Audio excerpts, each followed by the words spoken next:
Hello friends, welcome back to my YouTube channel. ಎಲ್ಲರೂ ಹೇಗಿದ್ದೀರಾ? ಚೆನ್ನಾಗಿದ್ದೀರಾ ಅಂತ ಭಾವಿಸ್ತಾ ನಾನು ಕೂಡ ಚೆನ್ನಾಗಿದ್ದೀನಿ. ಇವತ್ತಿನ ಮಿನಿ ವ್ಲಾಗ್ ಏನಪ್ಪ ಅಂದರೆ ಇಡ್ಲಿ ಸಾಂಬಾರು ಚಟ್ನಿ ಮಾಡ್ತಾಯಿದ್ದೀವಿ. ನಮ್ಮಮ್ಮ ನೋಡ್ರಿ ಫಸ್ಟು ಕೊಬ್ಬರಿ ಎಲ್ಲ ಥರ ಒಡೆದಿಟ್ಕೊತೈತಿ ಚಟ್ನಿ ಮಾಡೋಕ್ಕೆ. ಹಸಿಮೆಣ್ಸಿನ್ಕಾಯಿ, ಪುಟಾಣಿ ಅಂದರೆ ಉರ್ಗಡ್ಲೆ ಎಲ್ಲ ತೊಗೊಂಡು ರೆಡಿ ಮಾಡಿ ಇಟ್ಕೊಂಡೈತಿ. ಇಲ್ಲಿ ಸಾಂಬಾರಿಗೆ ಇಡ್ತೈತಿ ನೋಡ್ರಿ. ಬೇಳೆ, ಟೊಮ್ಯಾಟೊ, ಬೀನ್ಸು, ಕ್ಯಾರೆಟು, ಬೆಳ್ಳುಳ್ಳಿ, ಸ್ವಲ್ಪ ಸಾಂಬಾರು ಮಸಾಲ ಮನೆಯಲ್ಲೇ ಮಾಡಿಟ್ಕೊಂಡಿತ್ತು ಅದನ್ನು ಸೇರಿಸ್ತಾ ಐತಿ. ಸ್ವಲ್ಪ ಅರಿಶಿನ ಪುಡಿ ಎಲ್ಲ ಕೂಗಿಸಿ ತಕ್ಕೊಂಡು ಎಲ್ಲ ಮಸಿತಾ ಐತಿ. ಈಗ ಒಗ್ಗರಣೆ ಕೊಡಾಕತ್ತೈತಿ. ಎಣ್ಣೆ ಕಾದ್ಮೇಲೆ ಸಾಸಿವೆ, ಜೀರಿಗೆ, ಖಾರ ಪುಡಿ, ಉಪ್ಪು ಎಲ್ಲ ಕೂಗಿಸಿ ಬೇಳೆನ ರೆಡಿ ಮಾಡಿ ಇಟ್ಕೊಂಡಿದ್ವಲ್ಲ ಅದಕ್ಕೆ ಸೇರಿಸ್ತಾ ಐತಿ. ಎಣ್ಣೆಲೆ ಸ್ವಲ್ಪ ಖಾರ ಪುಡಿ, ಉಪ್ಪು ಹಾಕ್ಕೋಬೇಕು.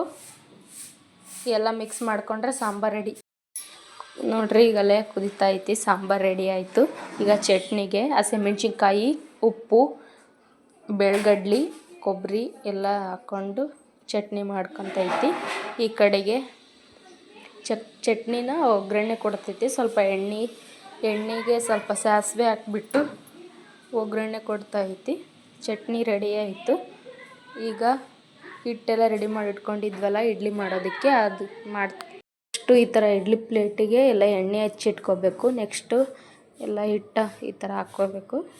ಎಷ್ಟು ಬೇಕಷ್ಟು ಅಳತೆ ತಕ್ಕಷ್ಟು ಹಾಕ್ಕೊಂಡು ನೋಡ್ರಿ. ಮೊದಲು ಎಲ್ಲ ಬ್ರಷಲ್ಲೇ ಎಣ್ಣೆ ಹಚ್ಕೊಂಡು ಇಟ್ಕೊಂಡಿದ್ವಿ. ಈ ಥರ ಎಲ್ಲ ಪ್ಲೇಟಲ್ಲಿ ನೀರು ಹಾಕ್ಬಿಟ್ಟು ತೆಳಗಡೆಗೆ ಎಲ್ಲ ಕುಂದಿರಿಸಿ ಗ್ಯಾಸ್ ಹಚ್ಚಿ ಇಡ್ತಾ ಇದ್ದೀವಿ. ಎಷ್ಟು ಚೆನ್ನಾಗಿ ಬಂದವು. ಈಗ ತೆಳಗಿಳಿಸ್ತಾ ಇದ್ದೀನಿ ನೋಡ್ರಿ. ಈ ಥರ ಆಗಿದೆ ಸಾಂಬಾರು, ಇಡ್ಲಿ, ಚಟ್ನಿ. ತುಂಬ ಚೆನ್ನಾಗಿತ್ತು ಇಡ್ಲಿ ಸಾಂಬಾರು. ಚಾನಲ್ ಲೈಕ್ ಮಾಡಿ, ಶೇರ್ ಮಾಡಿ, ಸಬ್ಸ್ಕ್ರೈಬ್ ಮಾಡಿ.